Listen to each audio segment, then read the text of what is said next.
유한타증권 유동원 글로벌 자산배분 본부장 모시고 오늘 그 미국 증시 휴장에 따라서 조금 더 심층적으로 알아볼 수 있는 포트폴리오 전략을 특집으로 준비했습니다. 안녕하십니까? 안녕하십니까? 월가에서는 최근에 국채 금리를 매우 크게 주목하고 있습니다. 마의 5%를 넘보고 있기 때문이죠. 또 트럼프 당선인의 취임식이 딱 10일 남았습니다. 취임 이후에 S&P 500 지수도 같이 전망을 해본다면요. 네. 많이들 힘들어 하십니다. 왜냐하면 작년 12월 말부터 시작해서 지금까지 계속해서 변동성이 나타나고 있죠.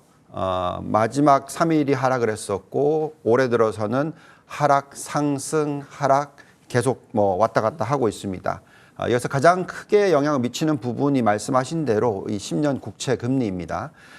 지금 10년 국채 금리의 흐름을 보시면은 거의 계속 올라가는 모습이 나오면서 5% 근처까지 올라가고 있죠. 특히 4.7%까지 올라갔었을 때는 증시가 큰 폭으로 하락하는 모습을 보여주기도 했었습니다.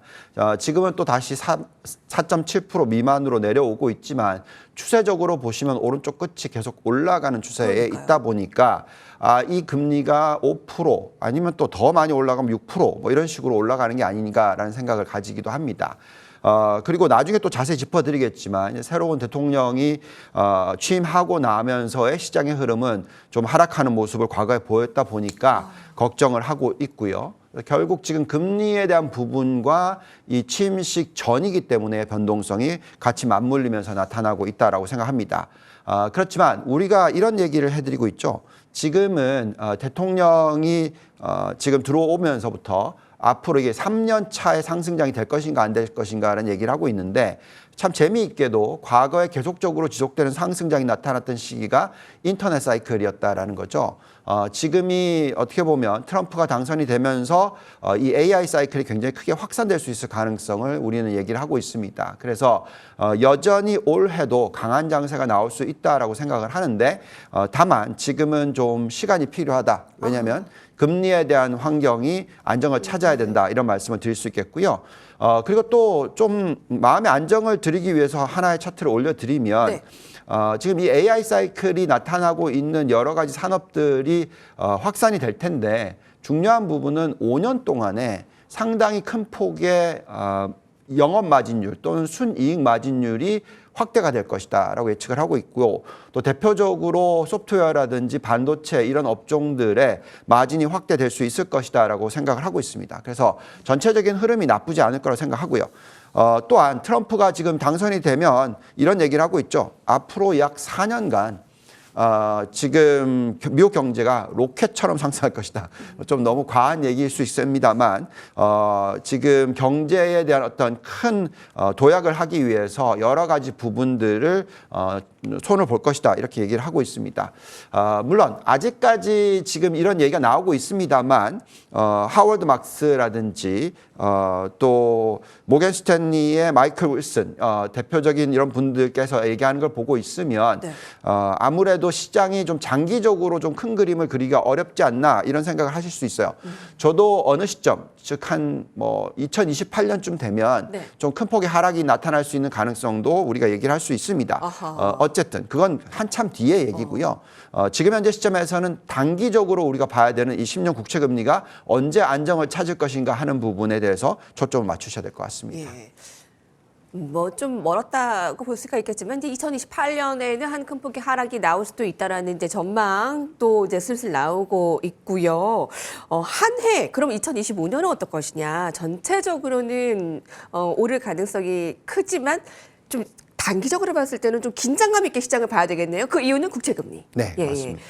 자, 그러면 그 관련해서 또 연준의 스탠스도 좀 살펴보도록 할까요? 요새 이제 경제 지표가 워낙 좀 탄탄하게 움직이고 있기 때문에 또 연준 2인자인 윌러 의사는 지속적으로 금리 인하가 적절하다라는 입장을 보여서 시장에 안도되는 재료였고요. 올해 연준의 스탠스를 좀 예상해 볼까요? 네.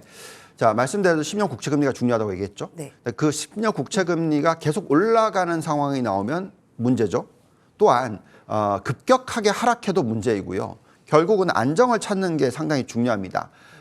즉 인플레이션도 안정을 찾고 10년 국채 금리도 안정을 찾고 이런 게 상당히 중요한데 지금 FOMC가 얘기하는 부분은 금리를 내리는 속도에 대해서 좀 더 더디어질 것이다라고 얘기를 하고 있죠. 이 부분이 지금 인플레이션이 약간 상방 위험이 증가했다라는 부분, 그렇기 때문에 정책 완화 속도를 늦출 필요가 있다라는 얘기를 하고 있고, 그렇다면은 지금 중립금리 수준 가까이 와 있다. 즉 금리를 더 추가적으로 내리는 것이 한정적일 것이다라고 얘기를 하고 있어요. 자, 이것은 무슨 얘기냐면 앞으로 금리가 막 올라갈 것도 아니고 또 앞으로 막 떨어질 것도 아니고 좀 안정적인 모습일 것이다라고 얘기를 해주는 것이죠. 이런 가운데서 이 미 연준의 2인자가 말씀하신 대로 그래도 금리를 조금씩은 내려줄 수 있을 것이다 이렇게 얘기하고 있죠.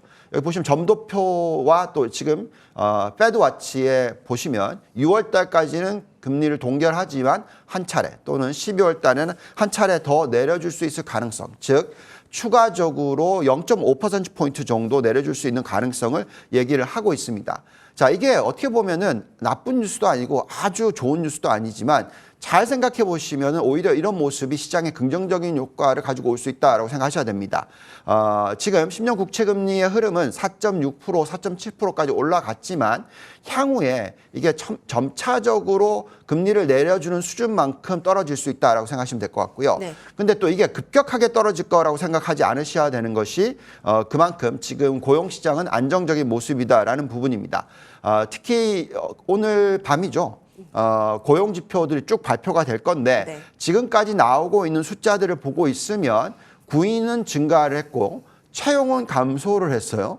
전체적인 고용 시장은 안정적인 모습이지만 어쨌든 이 구인은 높아지는데 왜 채용은 적어질까요? 그만큼 원하는 잡을 대체해 줄 수 있는 사람이 적다라는 부분이 되겠죠. 그래서 어떻게 보면 지금 이 AI 사이클이 들어오면서 굉장히 고급 인력은 많이 필요하지만 고급 인력이 아닌 부분에 있어서는 그 필요성이 줄어든다 이렇게 보시면 될 것 같습니다. 결국은 모든 산업들이 다 연결이 되어서 인플레이션을 자극하느냐 안 자극하느냐 하는 부분에 있어서는 네. 모든 직장들이 엄청나게 화랑이면 인플레이션 자극하겠죠.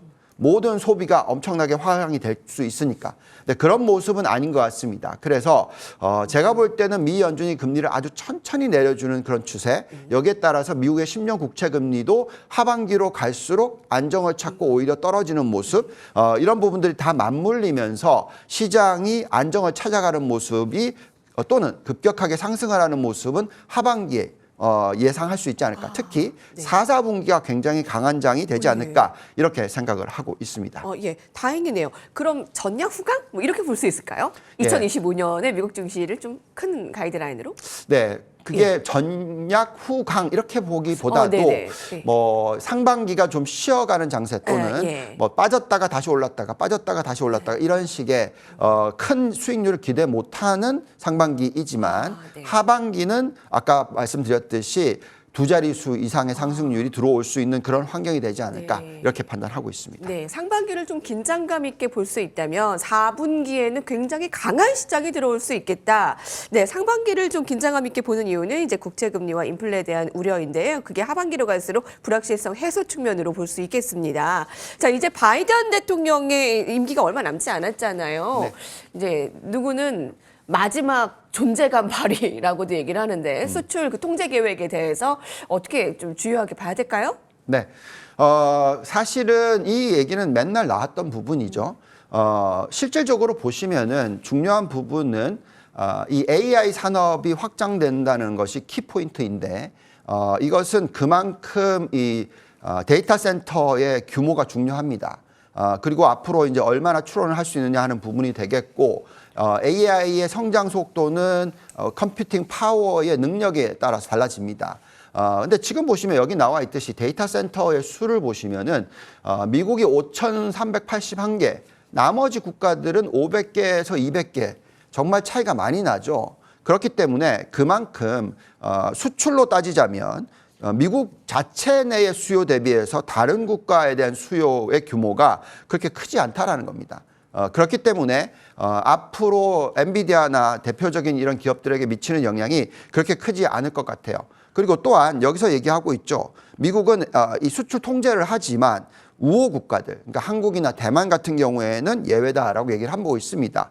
그렇다라는 것은 이 최상위 동맹국들이 이 AI 산업에 있어서의 어떤 큰 인프라를 만들어낼 것 같아 보이죠. 그렇다라는 것은 그만큼 이 산업이 발전하면 할수록 경제 성장률이 높아질 거라고 우리는 예측하고 있고 여기에 동맹국으로 들어가 있다라는 국가들이 굉장히 중요하겠죠. 네. 그래서 지금 현재의 타이밍에서는 한국에 미칠 영향은 있지만 그래도 참 다행이다. 그리고 전체적으로는 미국이 이 AI 산업을 전략화해서 경쟁력을 끌어올리는 데 쓰고 있기 때문에 미국 쪽과의 연관성을 높일 필요가 있다. 이렇게 우리가 해석할 수 있을 것 같습니다. 예. 다음 질문 빠르게 드릴게요. 그러니까 네. CS에 대한 총평이라고 해야 될까? 이제 앞으로 좀 전망의 그 핵심이 뭐였는지 말씀해 주시고요. 아니 양자 컴퓨터 관련주가 반토막이 났잖아요. 그리고 아이온큐 ETP가 손실률을 100% 넘기면서 상장 폐지 절차를 밟게 됐다. 이거 진짜인가요? 네. 자, 이게 우선은 이번에 CS 2025에서 나오는 내용은 결국 우리가 AI에 대해서 많은 얘기를 했죠. 그래서 데이터 센터를 많이 깔았습니다. 그럼 그 데이터 센터를 이용을 해서 무엇을 할 것이냐 하는 부분에 대해서 이해가 높아져야 되겠죠. 그게 그만큼 소프트웨어를 얼마나 쓰느냐 하는 부분입니다. 근데 가장 중요한 부분은 생성형 AI가 들어오고 난 이후에 가상현실을 통해서 비용 절감 효과에 대한 얘기를 하고 있어요. 특히 젠슨 황이 얘기하고 있는 이 부분이 엔비디아가 지금 집중하는 부분이 가상현실 부분입니다. 여기서 이제 계속 얘기하는 게 AI에 있어서 프리 트레이닝 그리고 프로 트레이닝. 근데 지금 중요한 부분이 테스트 타이밍 스케일링이라고 얘기를 해서 계속하게 이 에이전트 AI에 대한 얘기를 하고 있는 부분입니다. 이게 이제 가능하게 되면은 그만큼 비용 절감 부분뿐만이 아니라 추가적으로 매출을 올릴 수 있는 부분들이 확대가 될 거라고 생각을 하고 있어요. 지금 상대적으로 가상 환경을 통해서 비용 절감 효과를 크게 확대를 시키고 앞으로 추가적인 소프트웨어의 도입을 늘려 나간다 이렇게 이해하시면 될 것 같습니다. 네, 좀 더 빠르게 넘어가서 그러면 이런 가운데서 왜 양자 컴퓨터 부분에 있어서는 좀 걱정을 하고 있느냐? 우리가 다 얘기를 하지만 이 지금 AI가 가동이 되고 가상현실이 만들어지고 하는 부분에 있어서는 이미 가지고 있는 슈퍼컴퓨터와 이런 이 칩들 이용해서 충분히 추론 가능하다라는 부분이고 양자 컴퓨터가 들어온 데까지는 시간이 많이 걸릴 거다라는 것이죠. 지금 아직까지도 흑자 전환을 못한 이 산업입니다. 이게 빨라야 뭐 양자 컴퓨터를 하는 분들은 2029년 얘기를 하지만 젠슨 황이 얘기하는 건 15년 이렇게 얘기를 하고 있잖아요. 그렇다라는 것은 우리가 앞으로 미래에 있어서 투자를 하는 데 있어서 성장 업종에 있어서는 가장 중요한 포인트가 실질적으로 이익을 벌어들이느냐 못 벌어들이느냐 아니면 현금 흐름이 플러스 전환되느냐 안 되느냐 하는 부분인데 양자 컴퓨터에 있어서는 좀 시간이 걸린다라는 건 확실할 것 같아요. 그렇다 보니까 좀 안타까운 부분은 우리가 지금 보고 있으면 서학개미들이 아이온큐 같은 종목에 대해서 정말 투자를 많이 했어요. 이 종목의 투자 비중이 너무 높다라는 것은 조금 안타깝습니다. 네. 좀 더 조심스럽게 실질적으로 이익을 벌어들이는 부분을 생각하시면서 어느 시점에서 현금 흐름이 플러스가 되는지를 보시고 이 업종에 대한 투자 비중을 많이 높이시는 게 중요하지 않을까 이렇게 생각이 듭니다. 네, 마지막 전략 한마디 주시죠. 네, 앞으로 2월 달에 취임식이 되고 나면 시장이 좀 조정을 더 받을 수도 있습니다.